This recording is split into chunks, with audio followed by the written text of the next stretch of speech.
여러분 안녕하십니까? 포항 MBC 뉴스입니다. 포스코 제철소의 용광로 유해가스 배출 사건과 관련해 포항문화방송은 여러 문제점들을 집중 보도해드리고 있습니다.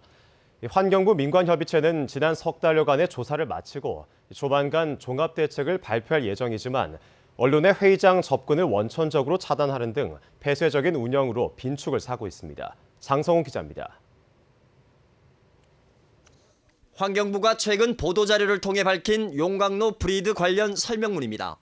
아르셀러미탈 제철소 등을 조사한 결과 미국은 휴풍과 재송풍 때 브리더를 개방하더라도 배출가스의 오염도를 엄격히 관리하는 것으로 확인됐습니다. 미국에서는 브리드 배출가스의 불투명도를 20% 이내로 규제하고 제철소 자체 점검은 물론이고 환경당국도 불시에 점검을 실시합니다.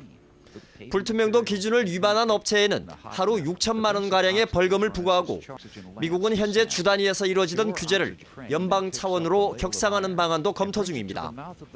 유럽연합도 브리드 개방 시간과 날짜, 조치 사항 등을 기록해 관리하도록 규정하고 있습니다. 포스코가 설치해놓고도 사용하지 않아 논란 중인 세미클린 브리더와 관련해서도 미국 사례 등으로 볼 때 용광로 배출가스의 오염도를 줄이는 효과가 있다고 분명히 했습니다. 따라서 브리드를 통한 유해가스 배출과 관련해 외국에선 규제가 없는데 한국만 규제한다는 포스코 등의 주장은 사실이 아니라고 밝혔습니다. 환경부는 지난 29일 마지막 민간협의체 회의를 갖고 세미클린 브리더의 사용과 불투명도 관리 등 브리더 개방에 따른 환경 대책들을 최종적으로 논의했으며 조만간 종합대책을 발표할 예정입니다.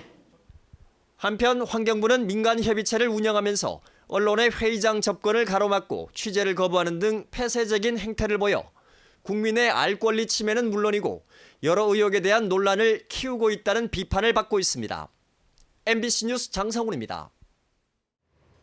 포항시가 수돗물 필터가 검붉은색으로 변하는 수돗물 사태 해결을 위해 상수도관 청소에 나선 이후 민원이 줄어든 것으로 나타났습니다. 시는 수질 기준에 적합하다는 조사 결과에도 시민의 불안감이 커지자 지난달 26일부터 유광정수장 수계 상수도관과 아파트 단지 저수조를 대대적으로 청소했습니다. 이후 하루 평균 100건에 이르던 민원이 지난 26일 30여 건, 29일에 17건에 그치는 등 점차 줄어들고 있습니다.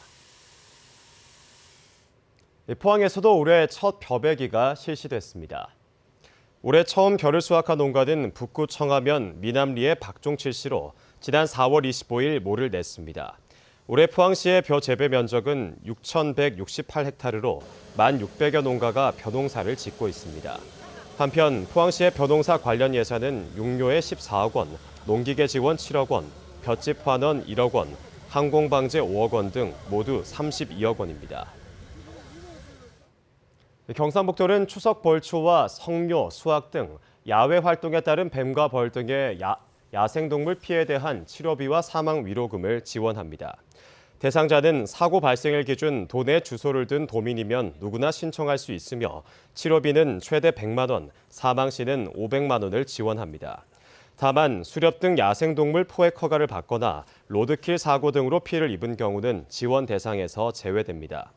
한편 경북도는 지난 2016년부터 현재까지 474건의 인명피해 사고가 발생해 치료비 등 2억 4,500만 원을 지급했습니다. 무허가 축사 적법화 이행기간이 오는 27일 종료되지만 노력하는 농가에게는 이행기간이 연장됩니다.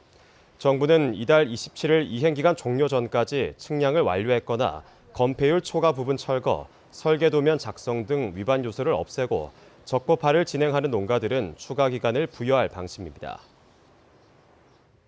이상으로 포항 MBC 뉴스를 마칩니다. 여러분 고맙습니다.